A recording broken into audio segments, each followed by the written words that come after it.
Hello माँ। हाँ बेटा। माँ प्लीज विदाई करा लो यहाँ से मेरी। कोई बात है क्या? मैं यहाँ रह रहे कि थक गई हूँ। क्या बताऊँ आपको, ना इनके घर में एसी है ना कूलर है, सारा दिन गर्मी में रहना पड़ता है। यहाँ तक कि रोज रोज गर्मी में खाना भी बनाना पड़ता है। अब मैं ये सब और नहीं झेल सकती माँ। तो बात करवा अपनी सास से। ठीक है, मैं अभी बात करवाती हूँ। माँ जी। हाँ बहू, मम्मी बात करेंगी आपसे। हेलो। हाँ समदन जी, प्रणाम प्रणाम। मेरी बेटी की विदाई कर दीजिए, उसे वहाँ पे सुकून नहीं है। आप लोग गर्मी में उससे खाना बनवाते हैं। ऐसी सास होने से अच्छा है कि मेरी बेटी बिना सास के ही रहे। समदन जी, एक का तरीका है बात करने का और विदाई मांगने का। एक तो आप पूरे 1 साल बाद फोन करके विदाई मांग रही हैं और वो भी इस तरह से।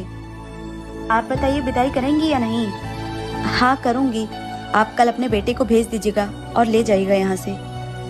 बहू जाओ, जाके पैकिंग कर लो, लेकिन मेरी एक बात हमेशा याद रखना, अपने माँ के संस्कारों से बाहर निकलने की कोशिश करना। ऐसे घर नहीं चलता है बेटा।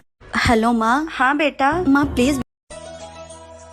बहू जी माँ जी। अगर ओढ़ने के लिए कपड़ा कम पड़ गया हो तो मैं मंगा दूं तुम्हारे लिए। क्यों माँ जी? तुम क्या अपने घर में 1 मीटर का घूंघट लिए घूम रही हो? मैंने सोचा मेरे घर में बहू आ जाएगी तो घर की रौनक बढ़ जाएगी, लेकिन तुम तो घूंघट से ही नहीं निकल रही हो। वो माँ जी, मेरी मम्मी ने कहा था कि ससुराल में घूंघट डाल के ही घूमना। तुम्हारी माँ ने कुछ सोच के ही बोला होगा, लेकिन हमारे घर में ये घूंघट उंघट नहीं चलता। ठीक है माँ जी।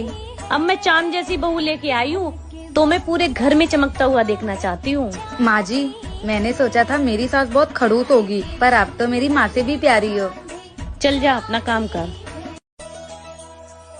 सुनो, मेरा भाई थोड़ा लेट आएगा तो उसका इंतजार करना, सो मत जाना। पर दीदी रात के 11 बज गए, मुझे भूख लगी है। भूख लगी है? आपको आपके मम्मी ने सिखा के नहीं भेजा है क्या कि नई नवेली दुल्हन पति के खाना खाने के बाद ही खाना खा सकती है? पर दीदी वो पता नहीं कब तक के आएंगे, तब तक के मैं भूखी रहूंगी क्या? हाँ तो रहना ही पड़ेगा। जब हमारी शादी हुई थी ना तो हम भी ऐसे ही भूखे रहते थे। ठीक है दीदी, तब तक के मैं आराम कर लेती, जब तक के वो नहीं आते। आराम नहीं करना है, मेरे भाई का इंतजार करना है जब तक वो नहीं आ जाता।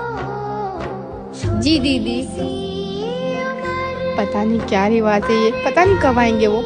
एक तो भूख लगी है, ऊपर से नींद भी इतनी आ रही है। क्या शादी के बाद भूखे प्यासे भी रहना पड़ता है? ये कैसा जुर्म है बहुओं पर? ऐसे रीति रिवाज के चक्कर में ना जाने कितनी रात बहुएं भूखे पेट सो जाती हैं। सुनो, मेरा भाई थोड़ा लेट आएगा तो उसका। अरे आ गया बेटा तू। आजा आजा, चल आजा। मम्मी जी। कौन है? तेरा गुलाम।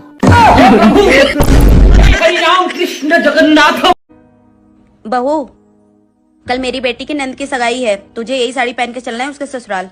माँ जी, मेरे पास तो बहुत सारी साड़ियाँ है ना, मैं उनमें से कोई पहन लूंगी ना।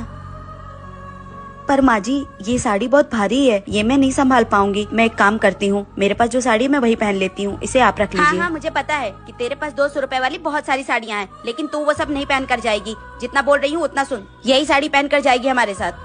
बहू, तू क्या चाहती है?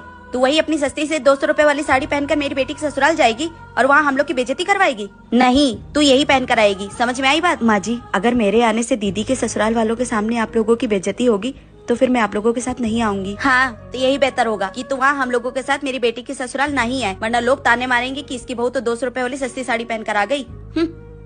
माँ जी, मैं गरीब भले हूँ, पर उसका ये मतलब तो नहीं है कि आप लोग हमेशा मेरी बेइज्जती करते रहें।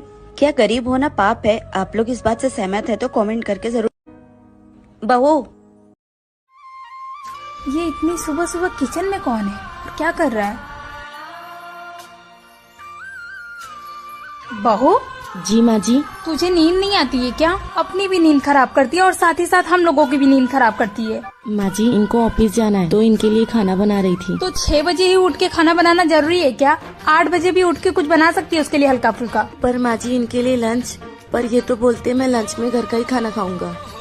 इसके बाप ने कभी खाया लंच में घर का खाना जो ये खाएगा? खुद को जो वो शाहजहां समझ के बैठा है ना, तो मैं तुझे उसकी अनारकली नहीं बनने दूंगी। अब भी लेती हूँ मैं उसकी खबर। नहीं माँ जी, आप बोलेंगी तो ये बुरा मान जाएंगे। अगर बुरा मानेगा ना तो 2 जूते लगा के सही कर दूंगी मैं उसको। तू क्यों इतना डर रही है? तुझे कमरे में लेके जाके डराता है ना वो? नहीं नहीं माँ जी। कभी कुछ बोला करे ना तो मुझसे आके बताया कर, उससे डरने की जरूरत नहीं है। ठीक है माँ जी। और चल जा, जाके सो जा, खाना मैं बनाती हूँ उसके लिए। ठीक है। इतनी प्यारी सासू माँ के लिए एक कमेंट, एक लाइक।